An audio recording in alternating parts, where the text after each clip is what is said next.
Hello viewers, ఈరోజు మేమైతే నలుగురం కలిసి ఫస్ట్ టైం మూవీకి వచ్చామండి. కుబేరా మూవీ చూద్దామని వచ్చాము. మా వీక్సీ ఫస్ట్ టైం యాక్సిలేటర్ ఎక్కిందండి. చూడండి, దాని హ్యాపీనెస్ అసలు మామూలుగా లేదు. ఎంత ఆనందపడిందో, ఏదో ఎక్కినట్లుగా దానికి అదేదో తెలియదు కానీ ఏదో ఎక్కేసాం వెళ్ళిపోతున్నాం అన్నట్లుగా ఎంత హ్యాపీగా ఫీల్ అవుతుందో. ఇంకా రెండో పిల్ల ఉందండి, అస్సలు చెప్పనవసరం లేదు ఆ పిల్ల గురించి.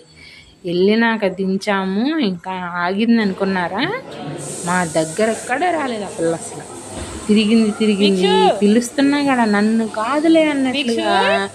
ఇంకా ఆ పిల్ల నాలుగు గోడల మధ్య ఉన్న పిల్లని ఒక్కసారిగా తీసుకొచ్చి బయట పెడితే ఉందండి దాని అల్లరి.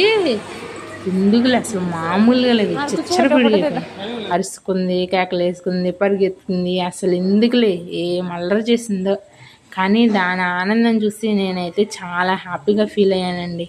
పిల్లలు ఇలా ఆనందంగా ఆడుకుంటేనే కదా ఏ పేరెంట్స్కైనా హ్యాపీగా ఫీల్ అయ్యేది. అది చూడండి అసలు ఎట్లా పరిగెత్తుందో. వాళ్ళ నాన్న ఫోటో దిగుదామని పిలిచాడు. ఇద్దరు వెళ్ళిపోయి వాళ్ళ నాన్న దగ్గర అయితే ఒక ఫోటో దిగేశారు. మూవీ నేమ్ కనిపించేటట్టు ఫోటో దిగుదామని చెప్పి ముగ్గురిని ట్రై చేశానండి. అస్సలు నుంచుంటే ఒకటి, వీళ్ళిద్దరే అస్సలు ఒక ఫ్రేమ్ దగ్గర అస్సలే నుంచోలేదు. ఎట్లయితే సెల్ఫీ దిగేస్తాం. ఫైనల్గా మూవీకి వచ్చేసామండి.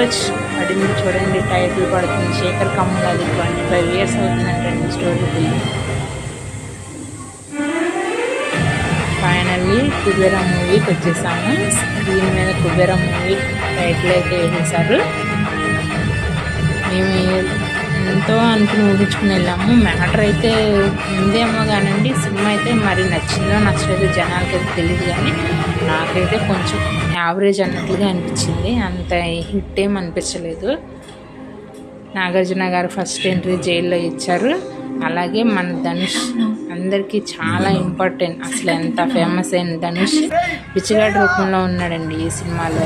మ్యాటర్ సినిమా అంతా ధనుష్దే. ఎక్కువ నాగార్జున అంత పర్ఫెక్ట్ ఏం అవ్వలేదు కానీ ధనుష్దే మెయిన్ స్టోరీ అంతా. ఆ అమాయకత్వం, ఇన్నోసెన్స్ ఉందండి సినిమాలో. ఎందుకులే చాలా బాగా చేశాడండి ధనుష్ అయితే. ధనుష్ కోసం అయితే సినిమా యావరేజ్ అని చెప్పొచ్చు. పర్లేదు, మూవీ అయితే వెళ్ళి చూడొచ్చు. ఫ్యామిలీ ఓరియంటెడ్గా వెళ్ళి చూడండి, బాగానే ఉంటుంది. ఫైనల్గా వీళ్ళు విసిగిస్తారేమో అనుకున్నాం కానీ ఏమీ విసిగించకుండా హ్యాపీగా అనిపిస్తారు మూవీ అనేది. మీకు ఎవరి క్యారెక్టర్ నచ్చిందో, దీంట్లో సినిమా ఎలా ఉందో కింద మీరు కూడా కామెంట్ సెక్షన్లో కామెంట్ చేయండి. Thank you for watching. Please subscribe my channel.